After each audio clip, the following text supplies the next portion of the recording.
Сәлем достар, қалдарыңыз қалай? Бүгінгі Android сабағының 15-ші сабағына қош келдіңіздер.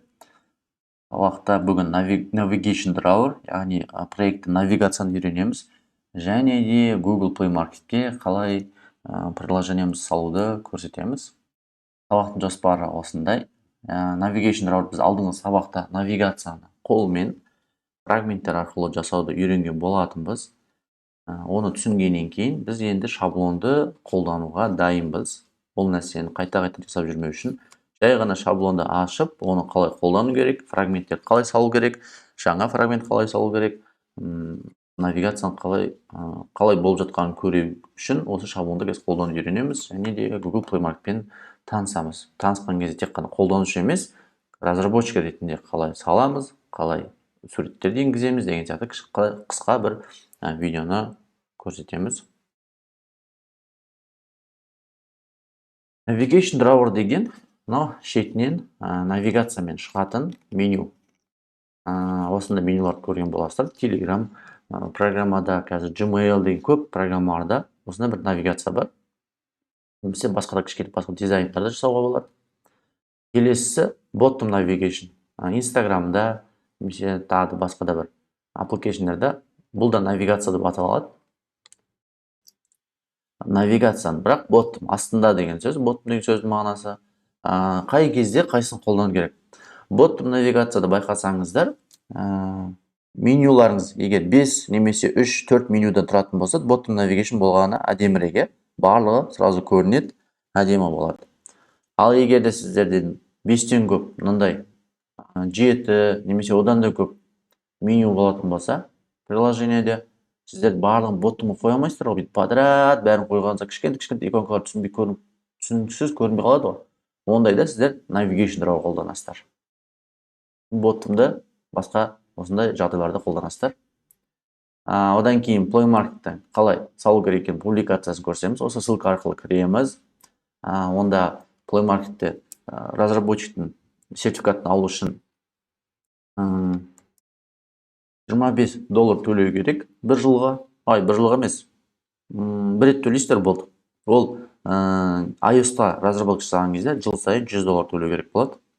Ал Play Market'те $25 ғана төлейсіздер, разработчик боласыздар, приложенияларын сала аласыздар, өшіре аласыздар, ішіндегі контентті тексеріп, жазылған комментарийлерге жауап беріп, барлығын жасай аласыздар.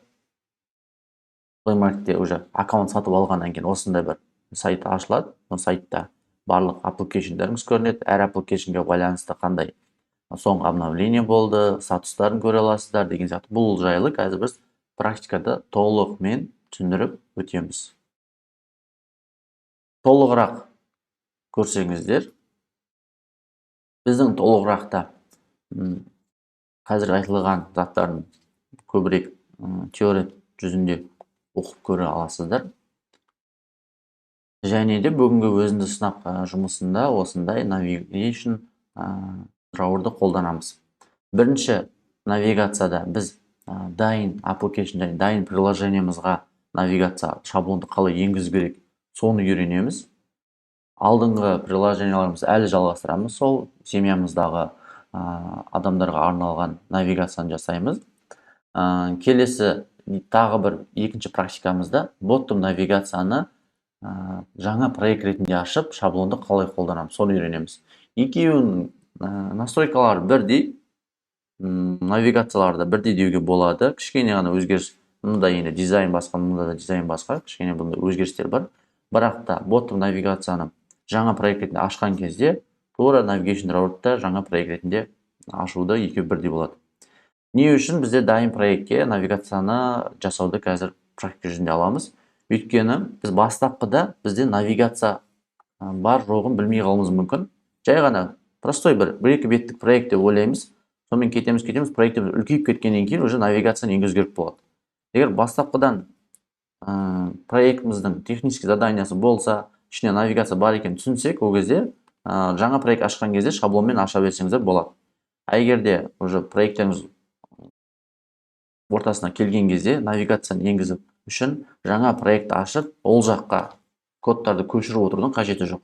Біз болып жатқан проектке қазір навигацияны енгізуді көрсетеміз. Ал ендеше практикаға кеттік. Біздің соңғы тоқтаған жеріміздегі приложениемізді көрейік. Мысалы делік, бізде қазір UI-да осылар бар, splash screen бар, фрагменттер бар, database бар, authentication бар, осылар бар. Енді бізде қазір манифестке кіреміз, ең алғашқы бізде неге шығады? Navigation activity деген шығады екен. Біздің қолмен жасаған андай кнопкалық навигация өтеді. Кнопканың астындағы навигация өтеді. Бұны емес, бізге енді шаблонның навигацияны қолдану керек. Ол үшін бір пакет ашамын. Navigation деген. Мына activity бізге керек емес.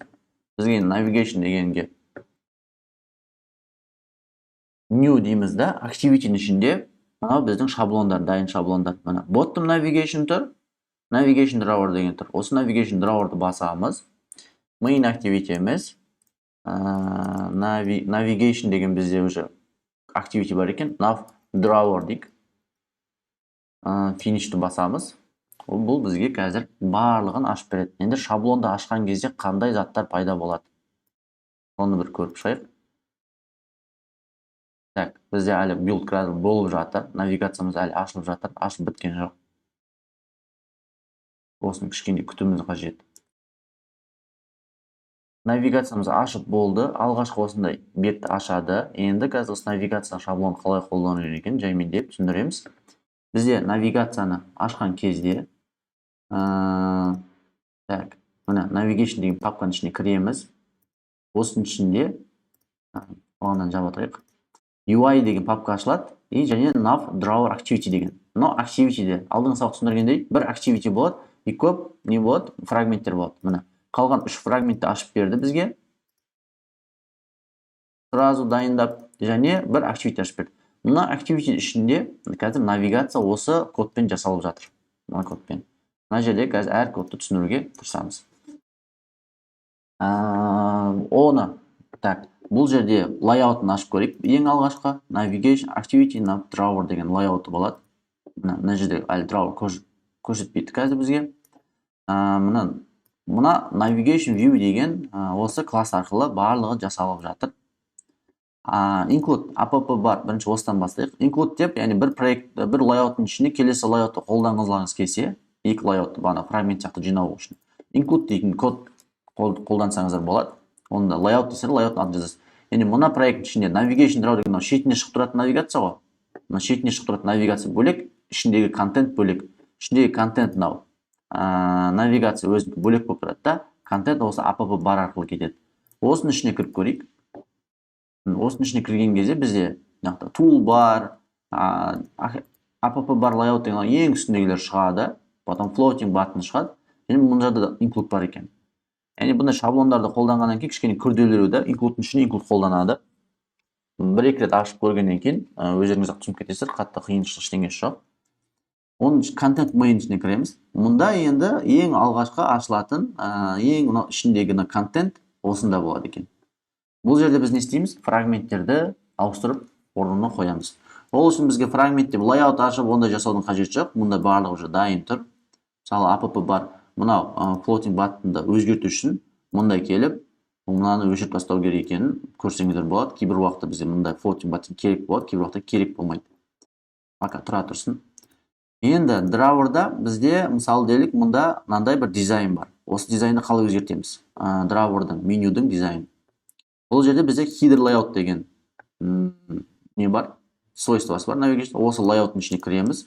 Сол кезде бізде мұндай шетіндегі менюдің дизайны шығады. Осы дизайнды өзгертсек болады.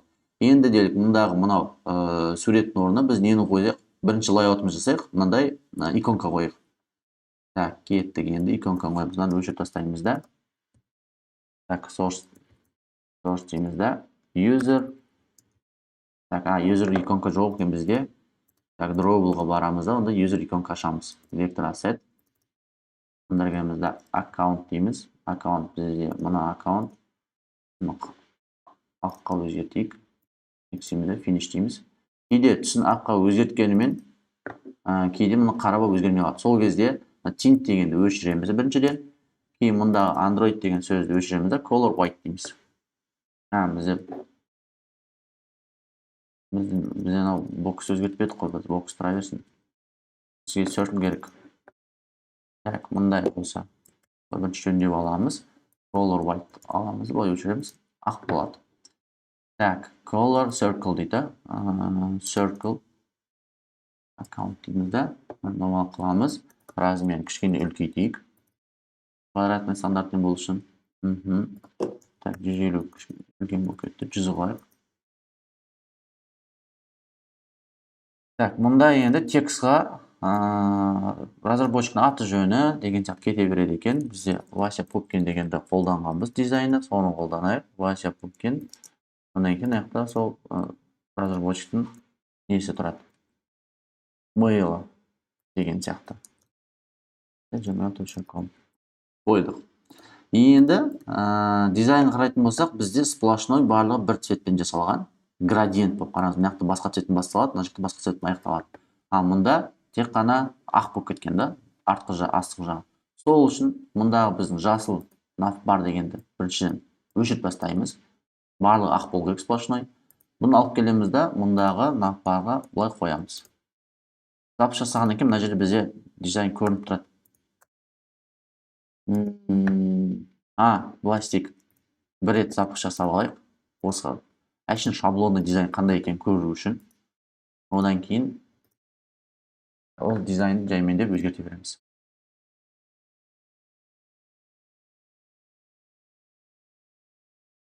Так, запись жасап көрдік. Запись тағы болмады. Не істейміз? Стопты басамыз. Қайттан тағы бір рет запись жасауға тырысамыз. Бұл кезде болай шығады. Алдына проектіміз қалып кетіпті. Так, навигацияға өзгерттік, бірақ бұл бізде Navdrawer Activity деген ашылу керек. Осы Activity не істейміз? Launcher жасаймыз. Launcher демек, осыны ең бірінші ашылатындай жасауымыз керек. Так, мынаны енді аламыз да, мынаны орнына қоямыз. Так, бұлай өшіріп қоя салайық. Navdrawer Activity деп қоя салайық. Так, бұның темасы мынау болып тұр. Темасын өзгертуіміз керек, яғни солай өзгертіп. Мына жерде бізде бұл дубликат деп жатыр, дубликат кетті. Енді запись жасаймыз. Біздің навигациямыз бірінші запись жасалады. No action бар, яғни үстіндегі action бар көрінбеу керек. Өйткені навигация болған кезде toolbarмен жұмыс істеп жатыр. Action бармен емес. Осы темаларға да кішкене менде көңіл бөлу керек.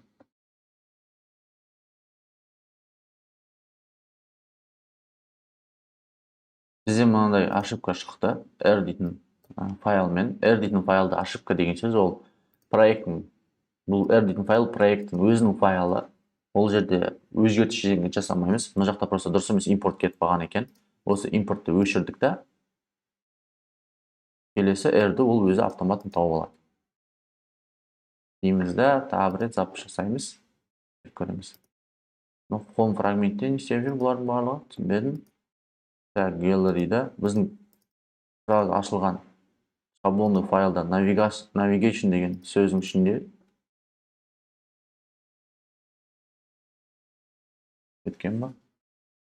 R файлымен ашып болса, импортын өшіресіз, ол автоматын өзі запись жасап алады. Ешқашан бұл R файлды іздеп, өзгертіп жүрмейміз. Өзгертсеңіздер де ол қайттан үстіне перезапись жасалады.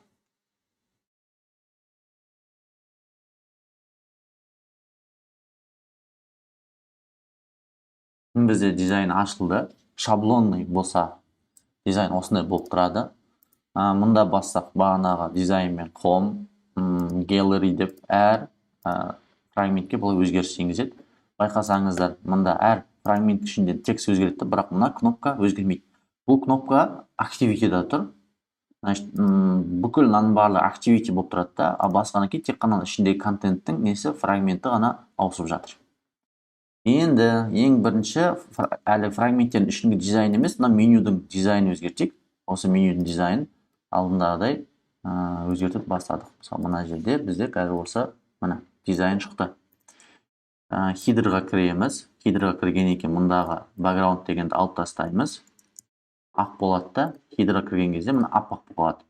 Осы navigation view'ға общий дизайн берсек, мына былай сплошной болып қалады екен. Бірақ бұның түсін өзгертейік. Мысалы, біздің дизайнда түсі кішкене андай өзің проект дизайн түсі болып тұр. Colors аламыз да, бізге қай түстер қолданамыз? Мына 3 түсті қолданамыз. Осы 3 түсті көшіріп алайын. Қоямыз да, мұнда қоя тұрайық. Так, 200, 500, 700 дейді. End colorға 700-ді қойайық. 700 десек кетеді. Center colorға 500-ді қойайық. 500 десек ол сразу табады. Start colorға 200-ді қойайық. Өзі градиент сияқты болады да, басынан басы астына кетеді. Так, көрейік қалай өзгерген. Өзгерді. Енді мыналар иконкалар, текстер бізде ақ болу керек. Қарап тұр ғой. Бұл жерде бізде icon, item, icon tint деген бар. Осын таңдаймыз да white дейміз. Иконкаларымыз ақ болады. Одан кейін текст, item, текст color. Item әрқайсысы бөлек-бөлек қой. Осын аламыз да white дейміз. Екеуі де ақ болды. Дизайнды өзгерттік. Келді ма? Тура осылай келді. Тағы да бір жатып жасап тексеріп көрейік.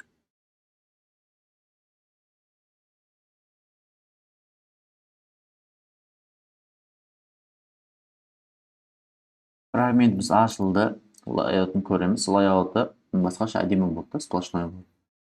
Енді фрагменттер қалай өзгеріс жасайды? Соны көрейік. Дизайнды. Аслында кішкене осы дизайнды өзгерттік. Так, лайаутын бәрін жабайық та. Лай жаба берейік. Так, бізде керекті папка осы navigation, және navigation drawer activity да. Мұнда мысал делік бізде бір фрагмент бар, home фрагмент. Home фрагментті мысалы ата, аке, апа деп өзгертейікші. Жаңа фрагмент қосмаймыз, тек барын өзгертейік. Ең бірінші менюға кіреміз. Менюға кіреміз да, activity mainға кіріп көрейік. Мына activity mainға кірсек, home, gallery, slideshow. Яғни мынандай менюді өзі ашып береді. Шаблонды қолданған кезде. Сол кезде мұнда кіреміз де, title орнына енді stringпен жасалып жатыр екен мына жақта. Алдыңға multi, анау 2-3 тілдік жасаған кезде string ашқан едік қой. Сол үшін мына жаққа меню ата, меню аке, меню апа. Апа мен атамыз орнына осылай жеттік. Осылай жеттік. Ата, апа, аке дейік. Пока осы дайын 3 фрагментті қолданайық. Осы үшеуін көшірдік. Мұнда енді осы стрингтерді қойып шықтық, қойып шығамыз. Міне ата, апа, әке өзгерді. Иконкаларды да былай өзгертсеңіздер болады. Жаңа иконка ашасыздар, осында атын қоясыздар. Үшеуін өзгерттік. Енді мұнда қай фрагментке кірген кезде, қай менюді басқан кезде қай фрагментке ашылатын, оны көру үшін бізде navigation дейтін бөлек папка болады. Оның ішінде mobile navigation деген болады. Міне навигациялар осы жерде жасалады. Мұнда да біз стрингтерді өзгертеміз. Енді бізде маңызды болатыны ID-лар маңызды. То есть бірдей болу керек. Nav homeға кірген, мысалы nav ата дейміз, мысалы. Өзімізге түсінікті болатындағы өзгертіп алған дұрысырақ. Gallery, slideshow дегеннен гөрі. Nav ата дейміз да, осыны көшіреміз да, mobile navigation файлға nav атаны басқан кезде екеуін ID бірдей болу керек. Міндетті түрде.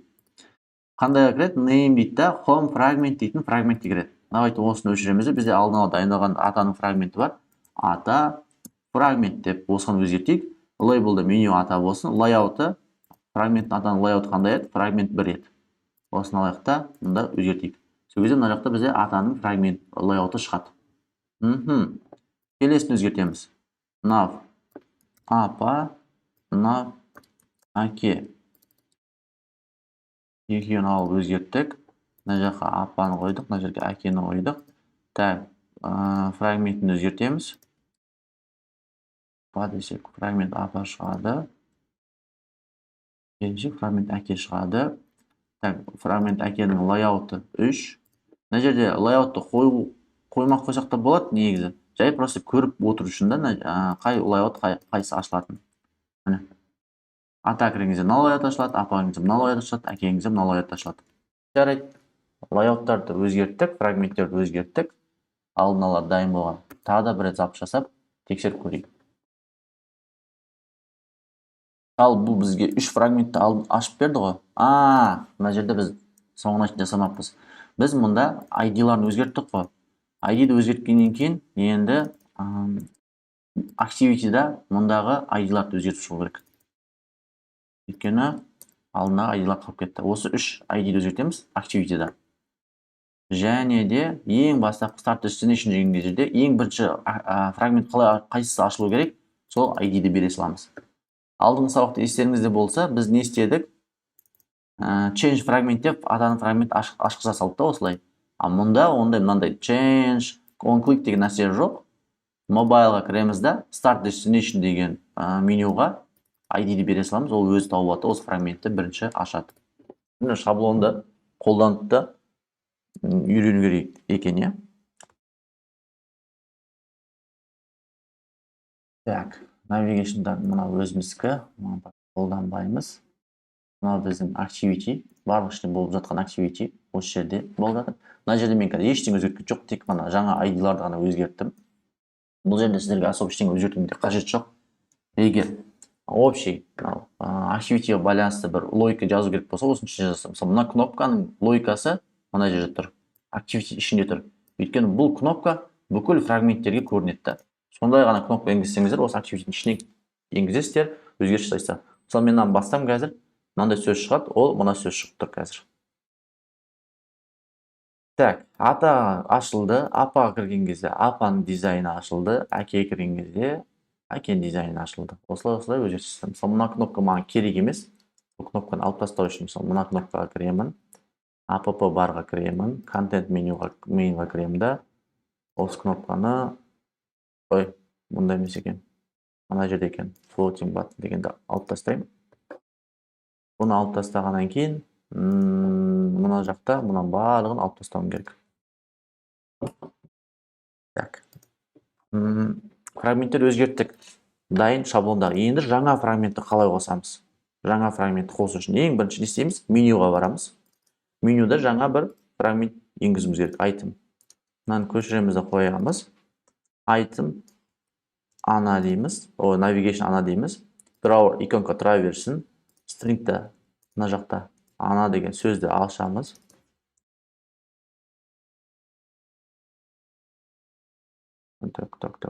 Так. Ана деген сөзді аштық. Менюді аштық. Менюді ашқаннан кейін навигацияға барамыз да, мұнда бір фрагментті былай көшіріп қоямыз. ID-ін көшіріп болғаннан кейін аяқта соның ID-ін жазамыз. Бұл ID-мен қандай фрагментке кіру керек? Фрагмент. Жаңа фрагмент ашуды біз алдыңғы сабақта өткен болатынбыз. Сабақтағы фрагменттер қолданамыз, иә? Ана дедік, меню. Ана дедік, ананкі бізде вроде 4. 4 навигация пайда болды, бір-бірін үстіне тұрып қалды. Міне, ананкі осындай. Бұл жай ғана дизайнды көріну үшін. Енді соңында не істедік? Меню енгіздік, навигация енгіздік, ID-ді аламыз да, мынау ID-лардың ішіне көшіріп 4-ші қоя саламыз. Сол кезде бізде мұнда қарасақ 4 фрагмент бар деген сөз. Мұнда код не болып жатыр, қалай болып жатыр, оған қазір қатты көңіл бөлудің қажет жоқ. Сіздер жаңа фрагмент қоссаңыздар, осы жерде ID-ні жазасыздар.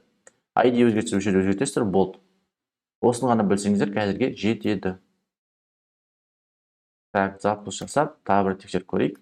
Біз 4-ші навигациямызды енгіздік. Мына 4-ші навигациямыз пайда болды. Үшке өтсек, ананың дизайны, мына жерде сурет шығу керек. Біз суретті бағана аққыз жібергенбіз. Drawable-да. Circle-да аққыз жібердік ойдым. Осыны қолданып отыр ойдым ол. Иә. Жерде қолданып отыр. Бір-біріміз суреттерімізді қолданамыз деп. Қателесіп кеттік. Тинтті тұр екен, тинтті алып тастау керек. Бір суретті қолданатын кезде қателеспей суреттерді дубликат жасаған дұрыс та. Circle ақ, circle қара деген сияқты. Мына жерде қара болып тұру керек қой. Так, біз қара қалдық, тағы да бір запуск жасап тексеріп көрейік.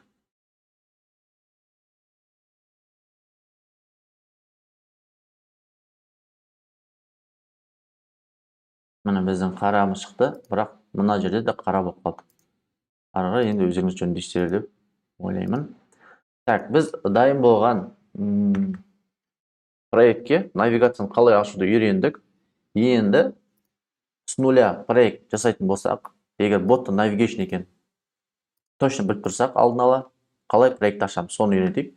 Мысалы келеміз да, файл, мысалы делік, бүкіл проекттеріміз бізде жабық тұр деп есептейік қазір. Файл close project деп бұл проектті жабамыз. Сол кезде мынандай бізде проект ашылады. Create new project дейміз да. Шаблондан ішінен bottom navigation'ды қолданамыз. Бағанағы біздің drawer navigation дегеннің шаблон мына тұр. Bottom navigation қолданамыз да, next басамыз. Проект жазамыз. Екінші final project деп ашайық. Final project. Мұнда package өзгертпейміз, location өзгертпейміз, тілді өзгертпейміз, менюмізді ештеңе өзгертпейміз да, finish'ті басамыз. Проектіміз ашылып жатыр. Біздің шаблон ашық болды. Бағанағы кодқа кірсек, тура сонда main activity мен UI деп әртүрлі фрагменттер пайда болады. Main activity'ге кірсек, примерно тура сол сияқты. Вот, мына жерде ID-лармен берілген. ID-лар қалай өзгерту керек екенін білесіздер.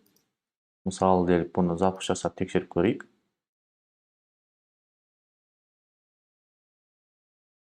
Мындан да bottom шығады, навигация емес, bottom. Bottom'ды басқан кезде бұлай дизайнда өзгереді. Бұл жерде өзгерту үшін дизайн істейміз. Менюға кіреміз, bottom nav'ға кіреміз. Bottom nav'ға кіргеннен кейін мұнда менюлардың аттары тұрады. Осыларды өзгертсек, home емес, үй деген жақты. Кабинет, notification, сіз жайлы деп мысалы аттарын өзгертсек, bot navigation олар өзгереді, иконкаларын өзгертесіздер. Тура сол сияқты navigation'ның ID болады, және мұнда навигация деген mobile navigation'ның тура сондай ID-лар болады. Мұна ID мен мұна ID екі бірдей болу керек. Bot'тың менюдағы ID мен navigation ID екі бірдей болу керек. Main activity кіреді. Енді фрагменттерін, шаблон ашып берген фрагменттерді көрейік. Кішкене біздің ойлағандай фрагментті басқаша болуы мүмкін. Анда үлкен вариант. Бұл жерде не істейміз? Мына керек емес аттарын бәрін өшіріп тастаймыз. Мына барлық text view деген бар. Root'ты аламыз да, мұнда қоямыз да, мұнда былай самый чистый шаблон ретінде осылай қолданамыз. Мынау layout. Мынау view model деген класс бізге керек емес, бұны өшіріп тастаймыз. Барлық view model деген класстар керек емес, өшіріп тастаймыз. Ол үлкен фрагменттер қолданған кезде қолданатын класс, әзірше сіздерге қажет емес. Жай ғана простой фрагмент қолдануды үйренсеңіздер жетеді. Барлық фрагментті істеп тазалап аламыз. Және осы фрагменттерге дизайндарыңызды өзгертіп, ары қарай жалғастырып кете берсеңіздер болды. Bottom деген осы. Осылай bottom өзгереді. Бағана нені өзгерттік. Мына жерде жазулар өзгерген көре салайық.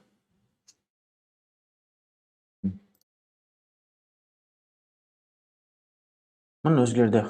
Және мұндағы title да өзгерді. Аты мен title екі бірдей өзгереді. Кабинет бір жайлы. Бұны жасай берсеңіздер болады. Біз өзіміздің layout қойтейік. Мұндағын өзгерттік. Мұнда енді иконканы қалай қоюға болады. Оны мынау дизайнда өзгертесіздер де иконкасын қоя саласыздар. Мына жерде текст барын өзгертесіздер. Болды. Мына ботын жасалдық. Өзім сынақта екеуін жасадық. Осы екеуін қолдансаңыздар болады проекттеріңізге байланысты. Енді